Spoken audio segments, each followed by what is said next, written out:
How's it going, everybody? Welcome to the show. For those of you that are new to the show, my name is Jesse Williams. This is Racing on the Rocks, and today I had a really cool opportunity. I got a chance to interview Steven Rogers of Rogers Racing. Steven drives not only a UTV, but he's also in the Bouncer League. He drives the Bouncer brand new this year, unloyal, bright orange, really cool looking rig. He'll be out at Dirty Turtle this last weekend. By the time this airs, Dirty Turtle have already been going on. But he also races in the UTV and the HomeWrecker Buggy. This young man is very, very kind. He's a gentleman. He knows what he's talking about. He's been riding for a really long time, and I have nothing but respect and hope the best for him this race season. So without further ado, I do have some bills to pay. I'd like to give a shout out to Infinite Off-Road. Infinite Off-Road is a small business owned by a good friend of mine, Mike. I can personally attest to the customer service that Mike and his team offer. Mike is one of those guys that will just respond whenever you need him to. He always follows up. He's a man of his word. I really, really, really like doing business with him. But specifically today, I want to talk about the Rocklight kits. The color change kit that they offer is unmatched in the market. With a plug-and-play design, Infinite Off-Road offers the toughest and best value Rocklight kit on the market. They own the industry's first red, green, blue, and white light kit. And that kit includes a pure white emitter in every single light. Controlled by Bluetooth or a handheld remote, Infinite Off-Road will keep your full-size or side-by-side rig riding deep into the darkest nights. Alright everybody, like I said, Steven Rogers is on the show today, and I think you're really going to like it. So, let's go. Get a drink and gather round. Let's talk drivers. Let's talk rigs. Let's talk skill. You've got the best of the best in the off-road racing world. Have a seat at the table with us, and let's talk about racing on the rocks.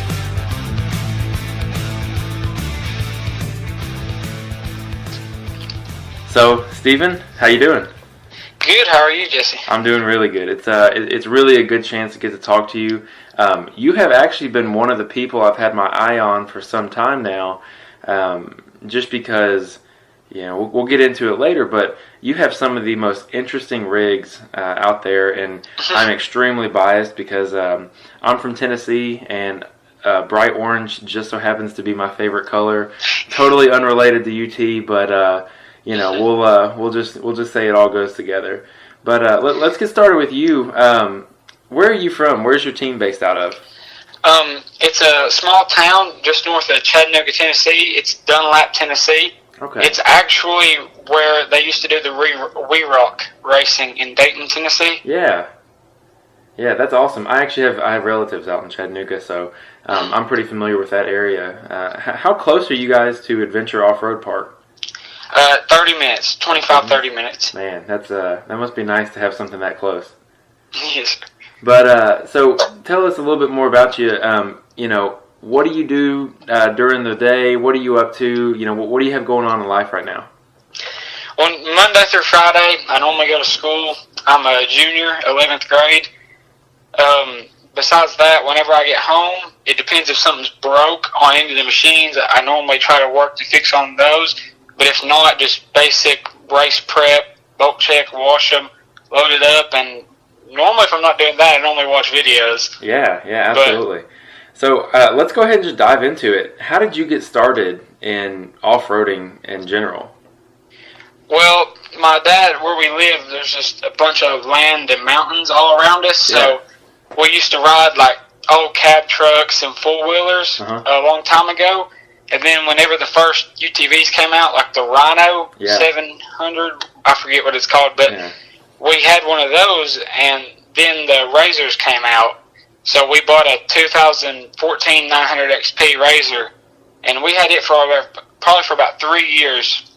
And then I went to my first ever race at AOP. It was the 50K, the first 50K Bounty Hill race, and I knew then that I wanted to race them. Yeah. So I worked all summer to put a cage on the 900 and to take over the payments from my dad. Yeah. And then I started racing that fall for a straight-up side-by-side series. So was that 900, it was just other than just the cage, did you guys do anything else to that to get it race ready? No, sir. It had harnesses, a cage, and window nets is all it was. Other than that, it was bone stock. That's awesome. So I actually started building big Jeeps and got into that whole arena, and I decided I started wanting to go fast. And once you get the go fast bug, it's pretty hard to kill that. So my first rig was actually a 900 XP. I had a couple buddies that had them, and the 1000s were out, but I was dead set on getting a 900 XP. And that machine, it's pretty dang unbeatable, I feel like. Yes, they're incredible for what they can do for just being a 900. Yeah. I know there's a couple guys who actually raced in the Pro Rock series. I know he's actually a friend of mine. I went to high school with him, Will Bell. He actually runs a 900 motor in his chassis right now, and he seems to do fairly well. I'm real good friends with Will. I actually, over the winter, we went up there and rode at their land in Woodbury. Yeah. We went up there and rode with them and Will, and I've been friends with Will probably for about a year and a half. Yeah. Will and the guys out in Woodbury are just the salt of the earth. They're just super guys. But we'll talk about a little bit more about riding here in just a few minutes. Tell me, so you had the 900 XP, you put a cage on it, you raced it that first season. What was it like whenever you just started racing? What are the things you were thinking? What goes through your mind how old were you at the time when you started racing? Let me say that. 13. 13. I was 13. Okay. So first off, you've got a lot more courage than most adult men at 13 to get in there and race with everybody else. You're 13 and you're sitting at the bottom of a trail, and everyone's watching you and you're about to go up. Like, what goes through your mind? Well, for the first one, I was terrified. I actually got in my RZR and suited up. I was towards the back of the line, as I remember. I actually went right behind Tim Cameron, which was nice. Like a lot to go up to. Yeah. But I was towards the back of the line. I remember the first person went, and I was like 25th, and I went ahead and got in and suited up and sat in there the entire time to the race. I was so nervous to walk around. Oh my gosh, that's awesome. I remember going around the course. I felt like I was going super fast, but really, it was more slow. Yeah. Because it was the first time I'd ever raced. Yeah, absolutely. And helmet and everything on. That's so. Would you say that the biggest impact on performance for you, is just the fact that a little bit more seat time with the helmet, the gear, and everything on would have helped your performance? Yes, I do. That also, we put the cage on in Stony Lonesome's parking lot, so we really didn't know anything that was going to happen with it, so it was kind of all just winging it. Yeah. But it turned out really well. Wow. For the first race. Yeah, that's awesome, man. That's a pretty bold strategy, if I could say. So you said it went pretty well for the first race. Did you end up placing or anything like that, or was the goal just to finish? My first, I just raced for straight up then. Mm-hmm. It was 2016. So I raced the rest of the straight up races, and they had one at AOP, one at Pump Jack, and then one at Flat Nasty. And the goal was just to finish. Yeah. But I ended up getting 4th at Pump Jack, and I think that was the best I'd done for my first half season. And that's in a full body 900 XP? Yes, sir. That's pretty amazing. That's really amazing. I know a lot of guys that wouldn't be able to finish that in a built buggy. But so moving on, after the 900 XP, what rig did you have? I raced the 900 for the rest of the 2016 and half of 2017. And then for Race to Riches, we actually took my dad's Highlifter 1000 and put a cage on it and ECU and axles and stuff. Yeah. And I raced it for Race to Riches that year. So going from I have a lot of guys out there who are listening who are in 900 XPs, and they're like, I always see the bashing of like, oh, my 900 XP will outlast your 1000. It's, blah, blah, blah, blah, blah. Going from 900 XP to 1000, what do you think? Well, for some reason, I had really good luck with a front differential on a 900 XP. Mm-hmm. And we left it bone stock, no welding or nothing, and it lasted. I think I raced it for like 7 months before I actually had to take apart the front diff without one ratchet out of it. That's unheard of. Yes, sir. And the Race to Riches, the second hill, I had DC stuff in it, and it ratcheted.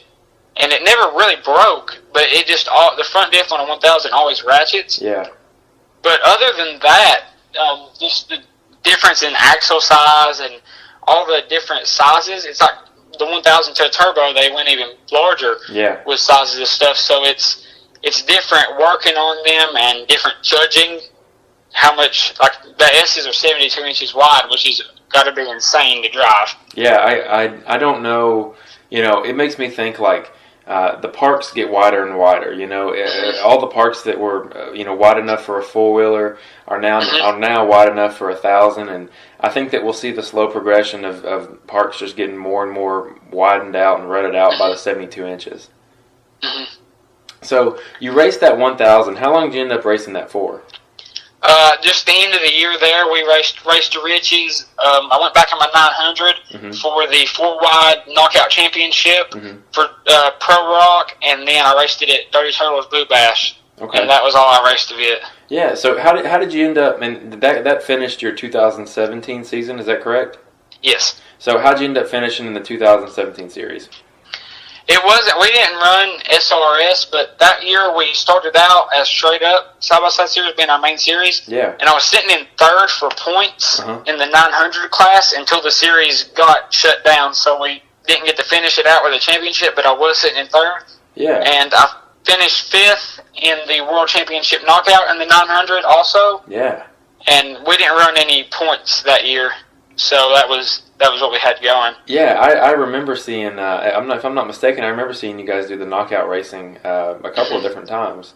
But yes, sir. It's really fun. Yeah, it's one of those things that I'm all about getting on a course by myself, but it adds a whole new layer of fun, competition, and stress when you're out there with a bunch of people all at the same time. I agree. I think that this year the Pro Rock survival racing that they're going to be going, I think it's going to be great. I think it's going to add a whole new element to the Southeast racing, and between you and I and everybody else listening, I think there might be a time and place where I try and give it a shot. If not this year, maybe next. Yes, sir. I raced it last year at Windrock, and it was a ball. It was absolutely fun. It was different than anything we've ever done, just with the timed hill climbing or knockout racing. It added a whole new level to strategy. So at Windrock, they did a survival race, but it wasn't a very long course, was it? No, I think our lap times were all around 17 minutes. Okay. And I know that this year, I think the amateurs, they're shooting for 2 hours on the course, and then the Pro League is going to be, I think, anywhere from an hour to an hour and a half. Could be wrong on that. But before we get to that, so you finish with the 1,000. You mentioned actually that the straight up side by side series got canceled and stopped. Running series. Well, do you know what happened? They had an incident at Stony Lonesome earlier in that season, and it caused. We actually finished another race at Dirty Turtle, which I podiumed in, which put me on the top 3 for the season, and then we didn't get to have our last race at Harlan. Yeah, I understand. Actually, I'd forgotten that would happen. So to all those that were involved in that, our thoughts are with you. So you have the 1,000. Do you immediately move to the buggy you've got now? Yes. Homewrecker was built that winter of 2017 and finished in January of 2018. Ooh, that's quick. Yes, sir. We normally start all of our builds in November, and they normally get done by January. Man. So now, the crew that you guys have supporting you, excuse me, you mentioned your family, your dad helping you out build these things. Did you guys have someone build the chassis for Homewrecker? Jimmy Smith Motorsports, Jimmy and Tommy, they built Homewrecker and Unloyal.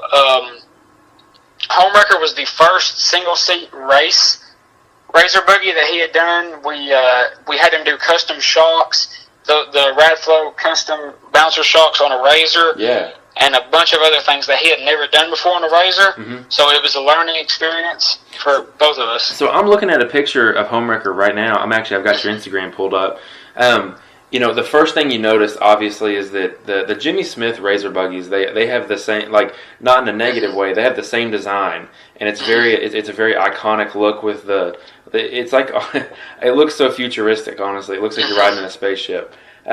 But the first thing you notice after that is those shocks and those springs. Coming from a 1,000 full body, how does that suspension ride? How does it feel?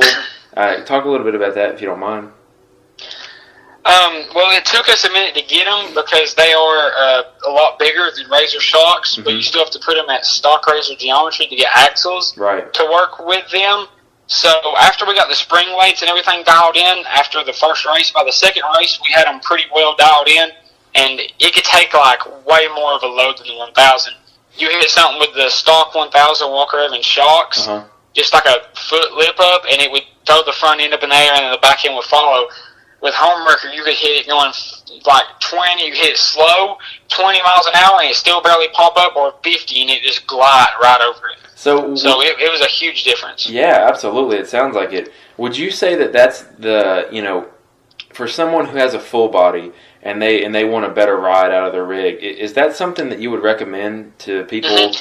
I mean, can anybody go put this on their RZR and figure out a situation to make it fit with the geometry? Yes, I think you can with the stock one. I know Radflow and King. I'm not sure I know Fox already makes the stock RZR shocks, but Radflow and King do make RZR shocks with piggyback reservoirs that are meant to bolt on. But all you gotta do is have limit straps, and you can run the bigger shocks on your stock RZR. That's amazing. That's absolutely amazing. Well, continuing on, I also see that you've got, it looks like some Pro Armor Crawler XGs, and those bad boys are cut to pieces. Now, obviously, those whenever you cut a tire, you take the original pad and you actually take lugs out of it. And the benefit of that is to have a little bit more space. So, and correct me if I'm wrong at any point, it cleans some of that mud out, and it'll also give you a little bit more traction in the loose material, right?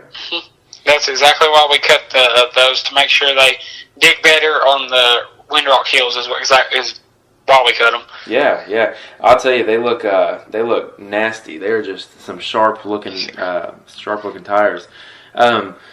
Now, what kind of tire wheel combo do you guys run now, or plan on running this race season?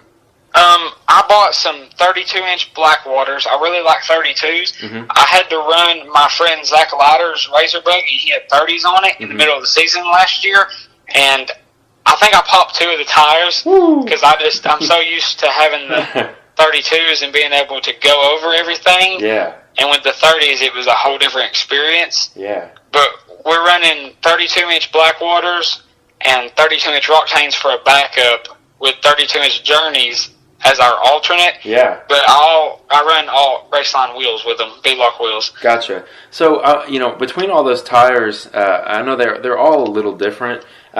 Which one would you say, and for those who don't know, the Blackwaters that's an ITP tire, correct? I've never seen those in person and really got a chance to grip on them. Are they more of a open terrain or mud terrain, more geared towards just the loose dirt? They kind of feel like that. They're really spaced out on the lugs, but they're not as spaced out as the cut crawler tires, or just a general cut out tire to where it just does nothing but grip and grab. It still grabs on rocks, and they're really soft tread. Okay. I definitely want to check those out at some time. And if somebody from ITP is listening and would like to sponsor the show, hit me up. So the Rocktanes, everybody knows Rocktanes. Those are just the biggest, deepest, widest lugs and the heaviest tires that God's ever made. But they're used all the time because they work. And what was the third set you said you had? The Journeys? They're 32-inch Journeys. They're the copy of a Blackwater tread pattern, but All Things UTV makes them. Okay, that's awesome. That's absolutely awesome. So, just jumping up to your Instagram here, you started racing the buggy. How did it go? What were your thoughts when you got in the buggy? Did you have any issues out of it? The first race was AOP Pro UTV last year, and it was that slick, nasty one-shot hill that took us actually all day and half of Sunday to run on to get through all the bouncers and the razors. Yeah.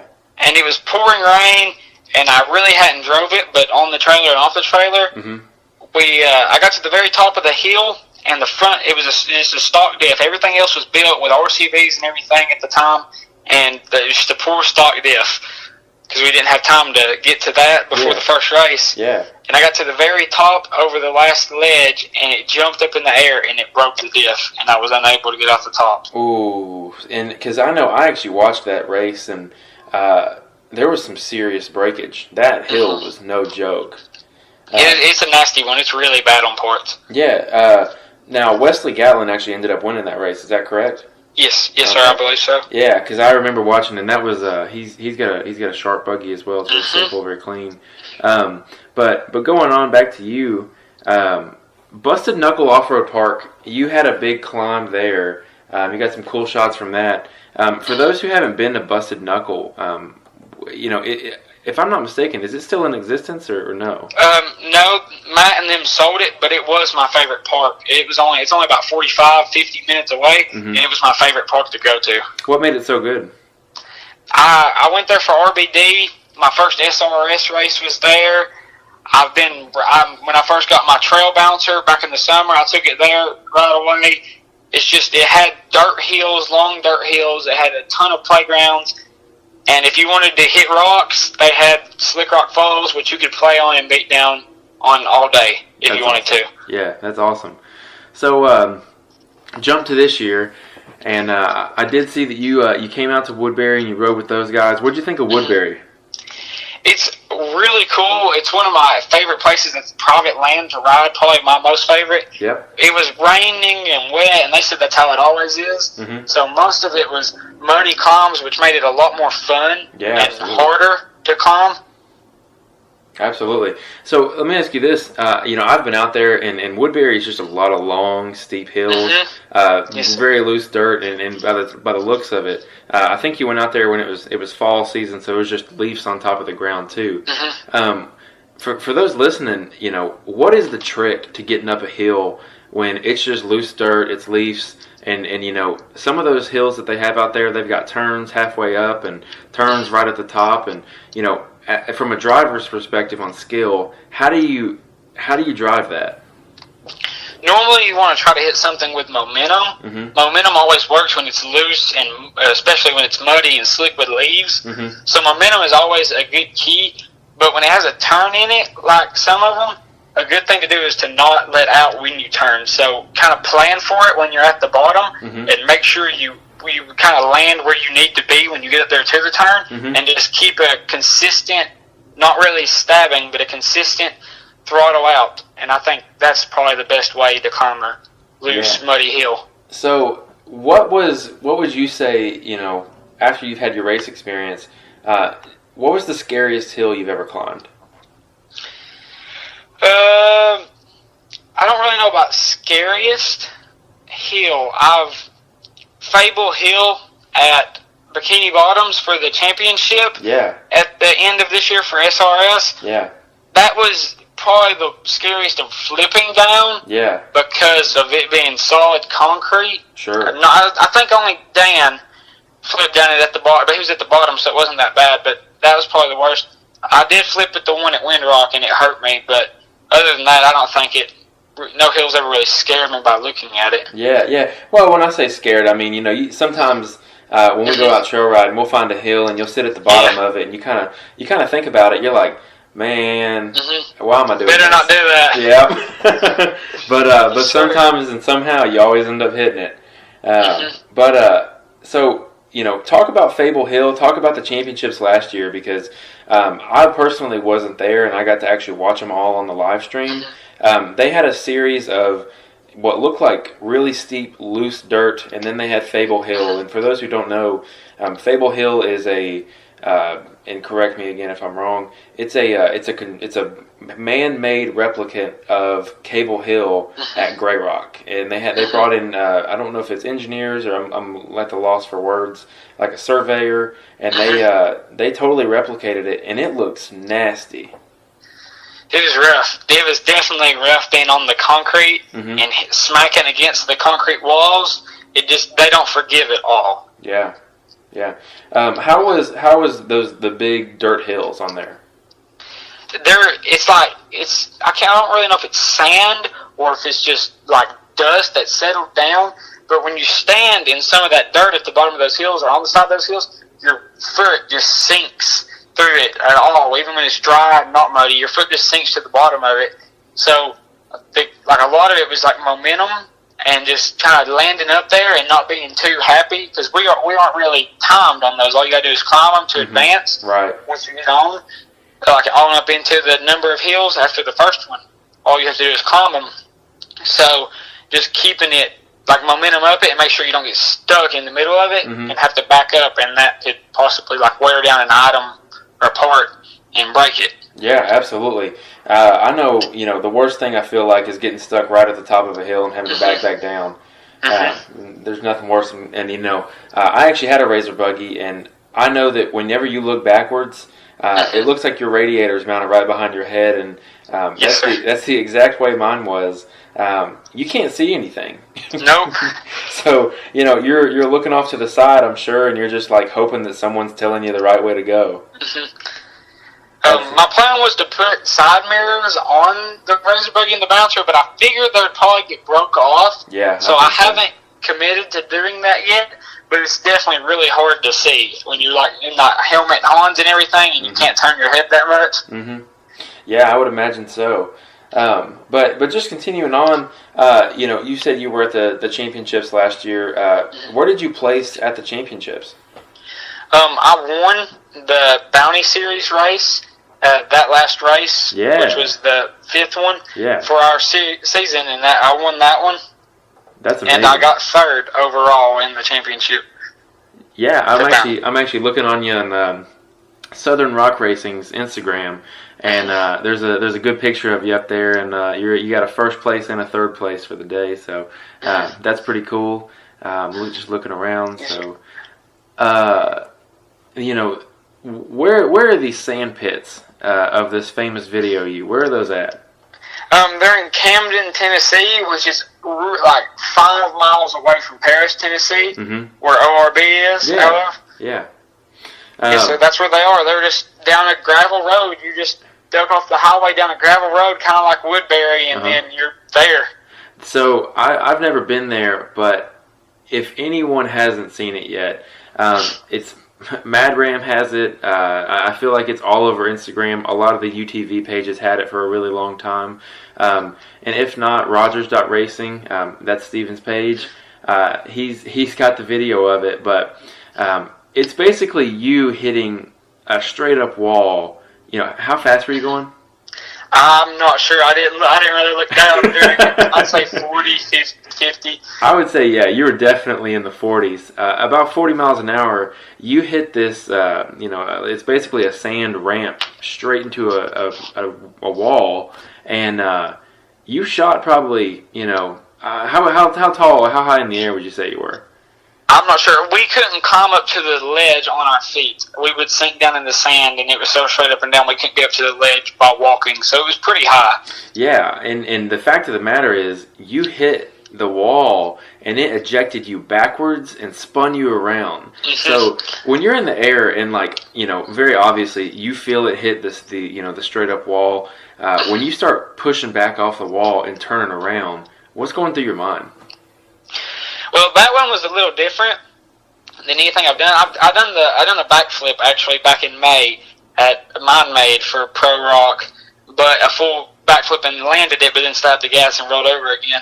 But that one, when I hit the wall, normally like jerks you so hard you can't see nothing. But I remember seeing, because that's the parking lot of the place. Right. I remember seeing my truck and everyone that was there riding with us, and I could just see them all standing there, and then it smacked the ground.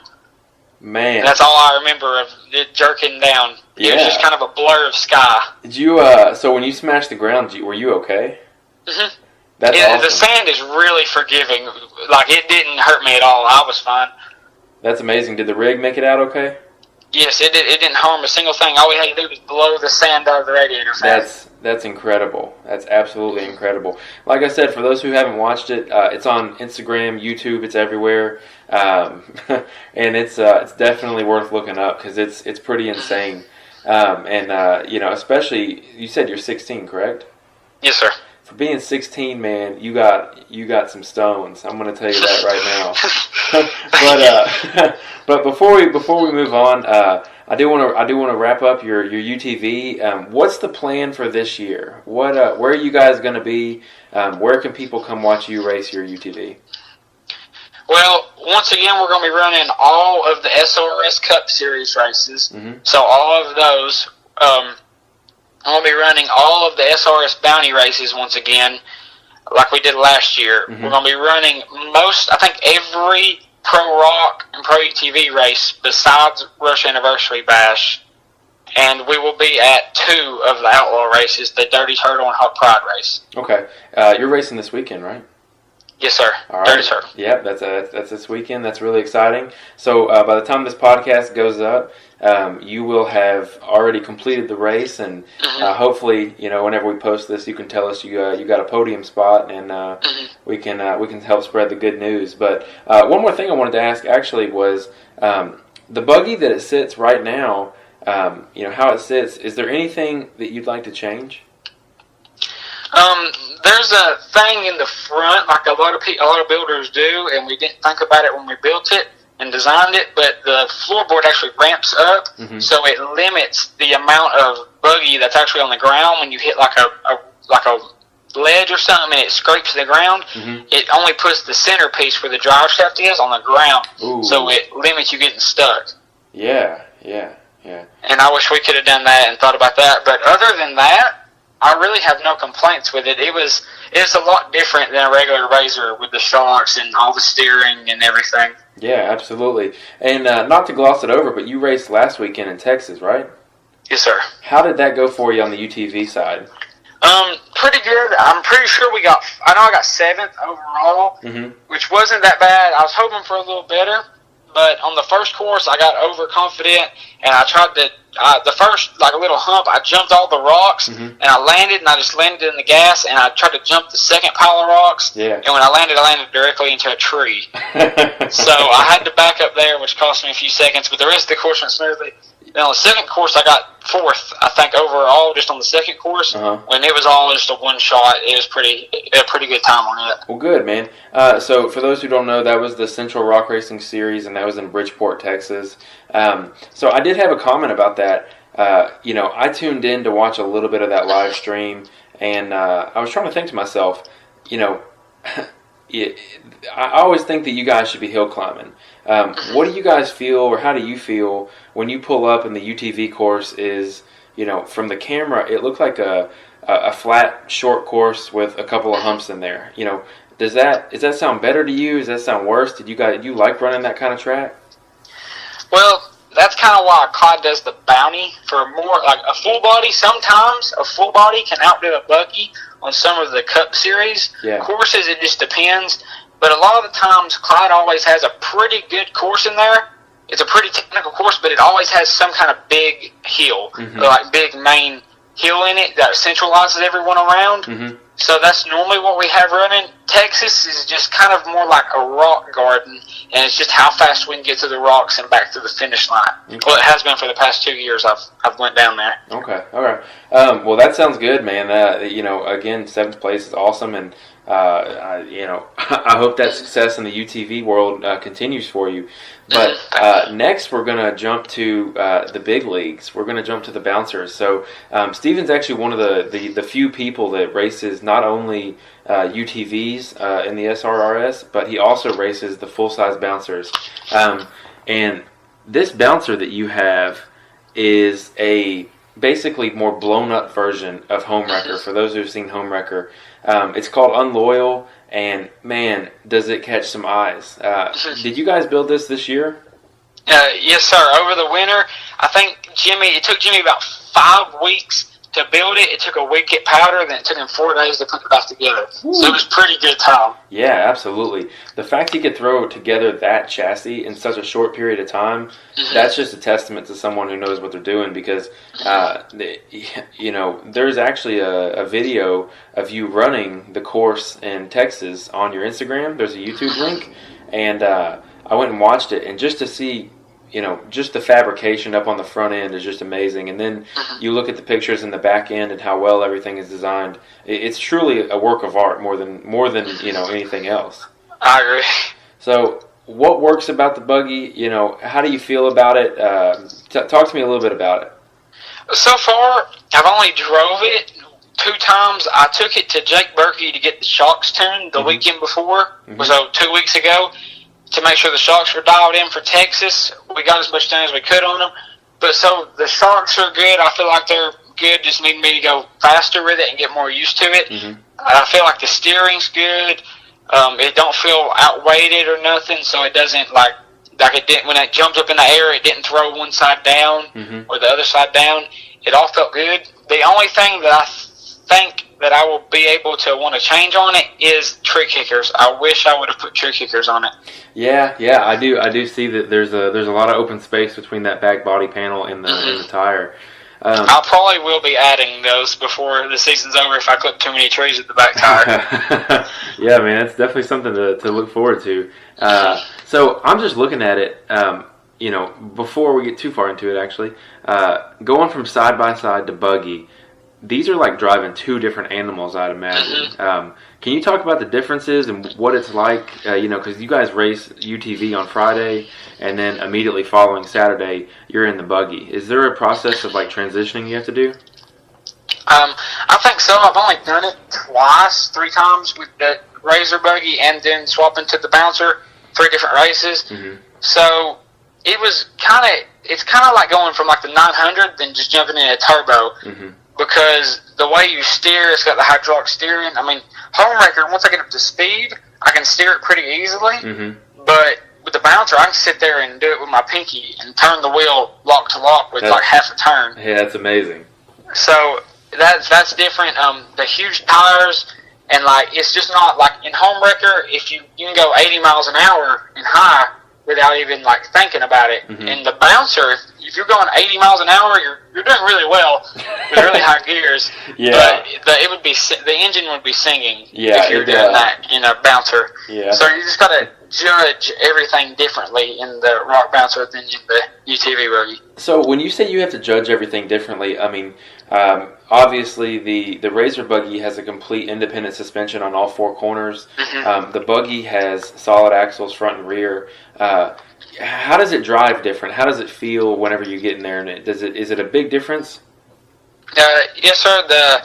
The suspension does a lot better on the Bouncer, of course. But in a RZR, they're kind of more fragile. Even if you build them with the best parts, they're still going to be like limited to what the hits can take on the front and the rear compared to the Bouncer, because it being straight axle and 4-link and stuff, they're just going to be stronger. Do you have to change your driving style to suit one or the other? I believe so. Like, I would say so. I'm still getting used to the new one. But when I had the old one, which was just kind of a trail buggy, it was completely different. Because I got in Homer here later that afternoon at Race to Riches, and it looked like I didn't even know how to drive it after driving the Bouncer. Yeah, I'd imagine it seems to just be 2 completely different worlds, and 2 different lines you have to take, and everything's a little bit different. You have to consider. Another thing on the buggy I see is a coilover and a reservoir or a internal bypass shock. A lot of guys in the SRRS are moving to this setup on their suspension, if not all of them already. You said you had a trail buggy. It just had coilovers, correct? Yes, sir. Just regular 2-inch round coilovers and 4-link front and rear. How does having obviously you spent a little bit more time, I think, tuning the suspension, but having that internal bypass on there as well, is it a big difference to have both shocks working together like that? I really believe it is. My old Bouncer, if I would have tried to hit anything at 30, 40 miles an hour, it would have just hurled up in the air and probably broke my neck. Yeah. If I'd done that. The new one, when we tuned it at Jake's, I was going through creek beds probably 30, 40 in the middle of the night, and it was just gliding. Man. I couldn't feel a single hit. That's just medium speed through the creek beds. But I think as the more I progress into getting better at driving it and getting used to it with seat time, I think it'll be really wild to be able to tell the difference between the bypasses and just having coilovers. Yeah. Now, you're running trailing arms in the rear, aren't you? Yes, sir. Do you obviously, I think your buggy had a 4-link setup with the shocks mounted to the axle, your trail rig. The trailing arms, is it just a whole different ball game to move to that? Yes, it really is having a lot more up travel in the rear. Some people think too much is a bad thing, which I agree on, and you don't want too little, because that's the problem with 4-link, is it don't give you enough up travel in the rear. So the trailing arms, we really didn't know anything about them before getting these tuned and getting everything set up on this buggy. But the leverage and everything once it described to us, I can't believe that people will use 4-link. In my mind. Yeah, I imagine once you go back, it's really, really hard to want to get back in a standard 4-link. So you raced it this weekend. How'd you do in the bouncer class? I think I got 20th, which was not where I was hoping to be. We kind of timed it with my run on the live feed. I was looking at like a 23 second run on the first hill. But when I topped out of it, I misjudged where I was, and I was going right instead of going straight, so I had to back up twice before I went through the timers, which cost me about 20 seconds. Yeah, absolutely. And you know, that's one thing I have about that Bridgeport Park is just the way that they do the time on the top of that hill is kind of silly, you know. You got people coming out. It's definitely different than normally. Some of them are straight, and the second hill was turn right. Yeah, because I actually, like I said, the video's on your YouTube. You know, you shoot straight into a tree, and it's kind of one of those things. Last year when I watched them do this race, a lot of guys just sat at the top and, you know, thought the race was over. So, you know, just one of those things, you know, if anybody's listening that has any call on that, just make the finish line the top of the hill. Okay. So, you know, with the bouncers this year, how do you feel about the season coming up for your bouncer? You know, what do you think about it? Let's start there, and I have a few more questions too. I'm really excited about what's to come. Of course, we're going to be running it this weekend at the Pro Rock race at Dirty Turtle. And then we're going to be running it for all the SRS races and the 2 Outlaw races that we're going to make it to. So I'm really excited of getting to learn how to drive it. And hopefully I'll progress on it a lot faster than I did home wrecker and get learning it and getting more seat time. And hopefully by the summer or by the next few races, just start getting up there in the top 5s and running with everyone that's been doing it for years. Home wrecker took me, like, I think after 3 races, I had the gist of driving the RZR Buggy of the full body. So I'm hoping the bouncer will kind of follow the same way. Yeah, but I'm hoping for at least Rookie of the Year and SRS, since this will be my first year racing for them in the bouncer. Yeah, it sounds like you know, it's one of those things. Drivers are drivers, and it sounds like you kind of have the knack for it. So you've got my vote for the Rookie of the Year. Thank you. Yeah, absolutely, man. So let's talk about side-by-side versus bouncer again. Which one do you like better? That's what a lot of people keep asking me. They're like I said, it's like apples to oranges, but there's nothing like hitting 800 horsepower on a hill with 43s. Yeah. There's just nothing that compares to doing that. Yeah, I would imagine so. Now, I've never had anything with 43s on it, and those are some big-ass tires. And I'm sure having 800 horses behind it, too, has got to be just something wild. So you would say that the buggy is probably the full-size bouncer, is probably the one you like a little bit better?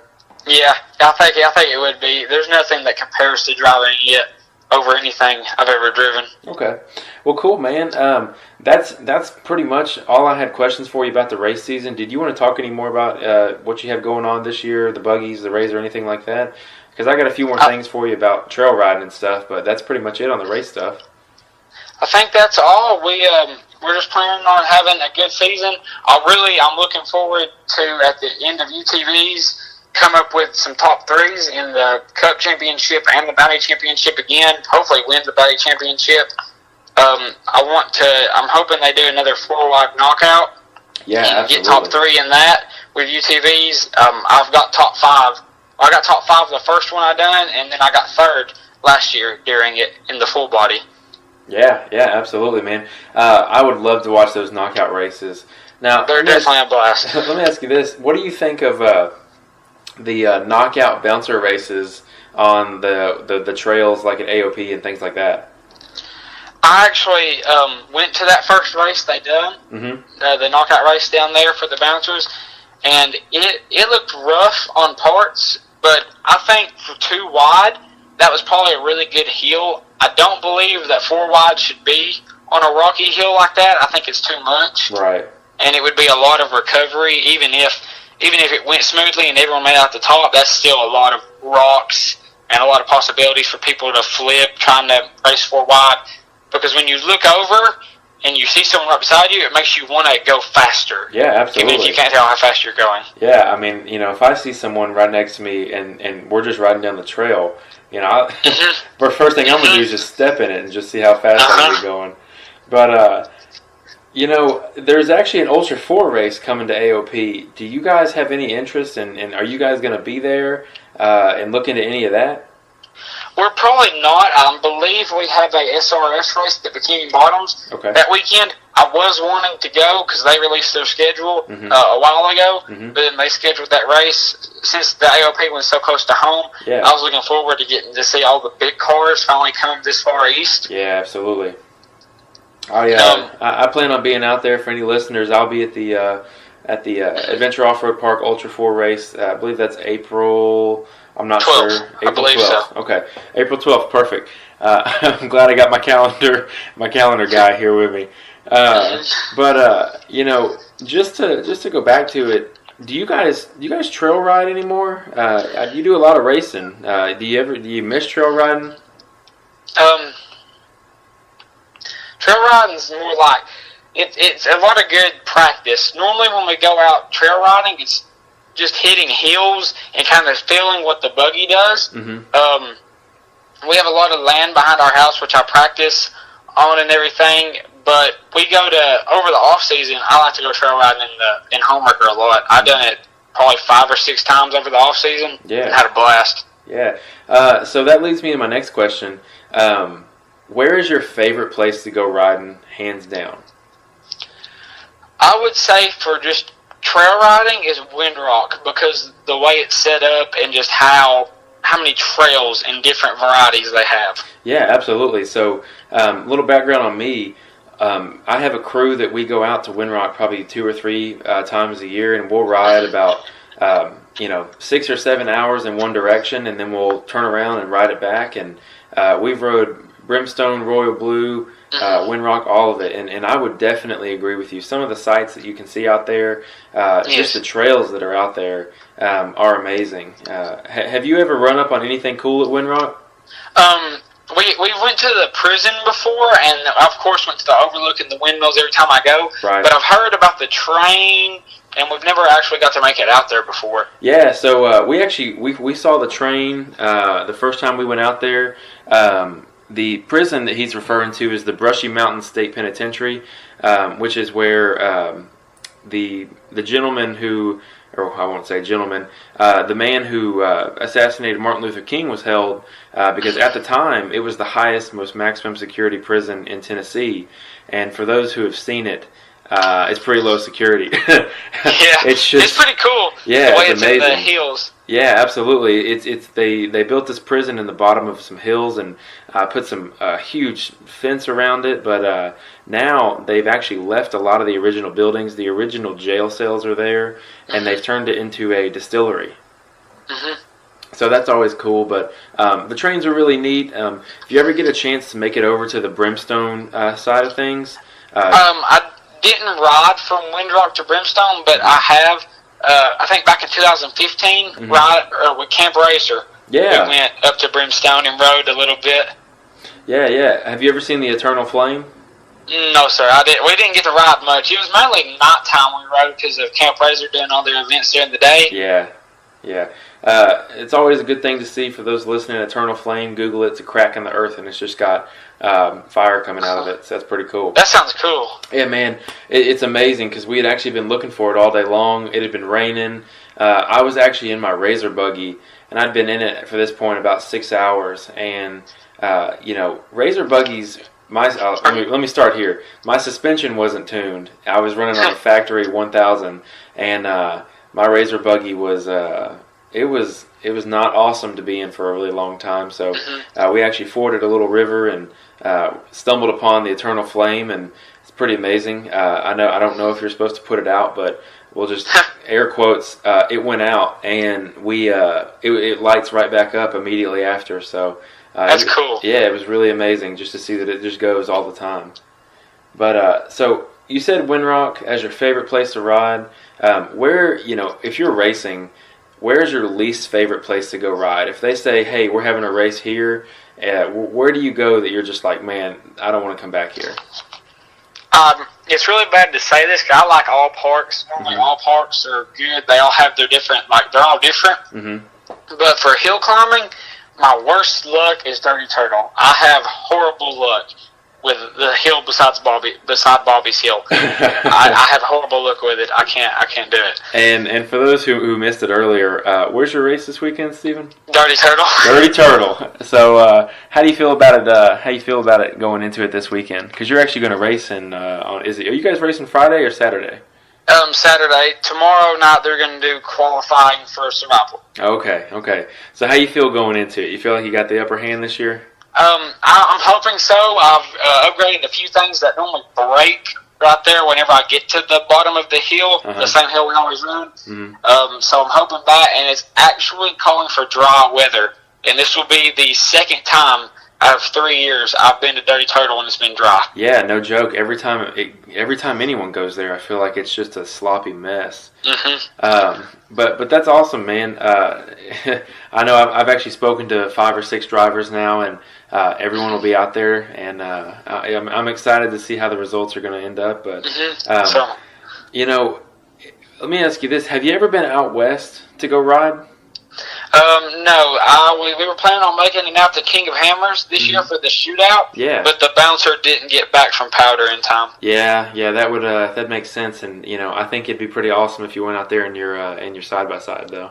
Mm-hmm. we didn't. We heard they were planning on running backdoor, so we didn't think that a RZR would climb backdoor without just destroying it or thrashing on it. Yeah, absolutely. So, and then they ended up running that other hill, the waterfall hill. Yeah. So, well, I'll tell you, that waterfall hill still, it looked rough. It looked really. They never really look like they do on video either, so it probably was pretty good. Yeah, absolutely. I think there was one angle where they were just standing at the bottom of the hill, and that first waterfall is just the first rock is just huge.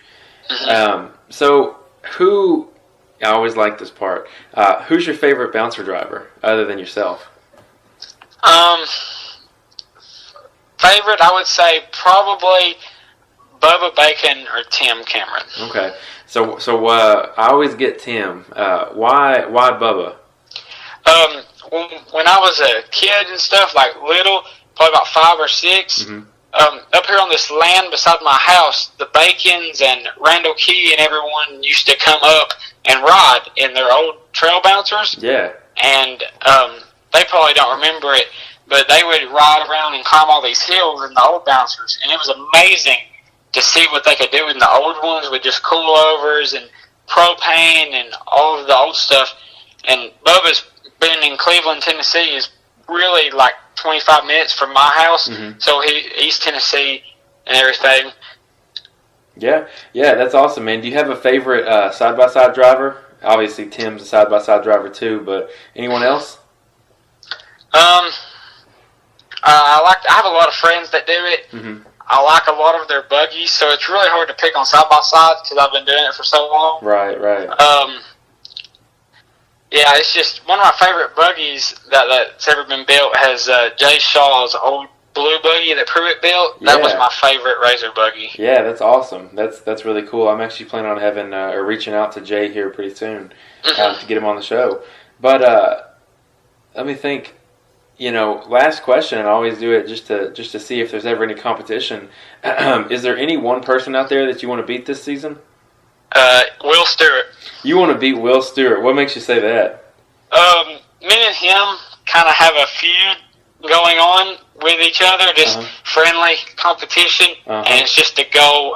Actually, in Texas, we were talking smack about each other before the race on the UTVs, and I actually talked him into racing his RS1 in UTVs that day, and he did, and I beat him in UTVs, and then he beat me in Bouncer on Saturday, so.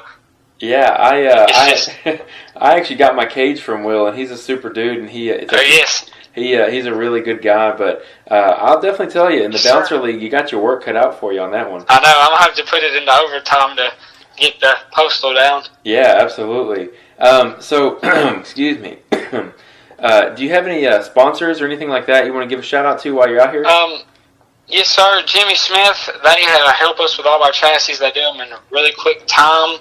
ORB fabrication for the RZR. I rarely ever have suspension problems, but when I do, they get it to me. I ship it out, and then like 2 days later, the new part's at my doorstep. No questions asked on their warranty. That's Turner amazing. Cycles with the axles for UTV. They came aboard with us this year. I've only broken 2, I think, and they're really strong stuff. They do really good. They don't ever pull out of anything. Busted Knuckle Off Road sponsored us this year for the rock bouncer. Yeah. Jake, pretty much every part on the bouncer is Jake's. That's awesome. That's a really nice hookup. Yes, sir. And he tuned the suspension on it, which he did a really good job for the time we had. I think we started about 9 a.m. that Saturday, and we didn't stop till 2 a.m. that Sunday. Woo, man. He stayed up all night tuning with us. Man. And now, when you say tuning, he just breaks those shocks down. Is he changing springs, or is he revalving the internals? He's just revalving the internals. He does the coilovers and the triple bypass. We pull them off, and then he does the adjusters on the outside. Once he gets the inside, the internals the way he likes them, he won't stop until he's happy with it. That's awesome, man. That's awesome. Anyone else? DRI, I think you say Daffron Race Innovations. They tuned the motor on the bouncer. They actually had to come to Jimmy's shop in Chattanooga to put a base tune on the motor, the EFI system, to get it to start up to run. Ooh. And they squeezed us in to put us on the dyno the next day. That's awesome, man. That's absolutely awesome. Well, that's all I really have for you. Is there anything else you want to talk about? Anything else you want to say? I can't think of anything, sir. Okay. Well, I think we've covered it all. Covered. So, where can people find you? On Instagram, Facebook? Where are you at? Facebook. It's we have a page called Rogers Racing. And with myself, if you have something to do with off road, I normally accept the friend request. It's Stephen Rogers. Instagram is Rogers.racing. On the Facebook page and the Instagram, I try to post everything that after every race. I normally do that for the sponsors and get the name out there. But on my personal Facebook and my Snapchat, which is str.rogers, I post random updates throughout the week of what we're doing, what we're working on to get ready, maybe some sneak peeks of the buggies and tuning and work. So you can find me there, and we have a YouTube channel this year to post the GoPro footage, which is Rogers Racing. That's amazing, man. Well, Stephen, it's been a pleasure to talk to you today. Yes, sir. Good luck this weekend at Dirty Turtle, and I know for sure I'll be keeping an eye on you in the UTV series and the bouncers. But thank you. Yeah, buddy, man, and I hope you have a good one, and I appreciate you coming on the show. You too, sir. No problem. Thank y'all.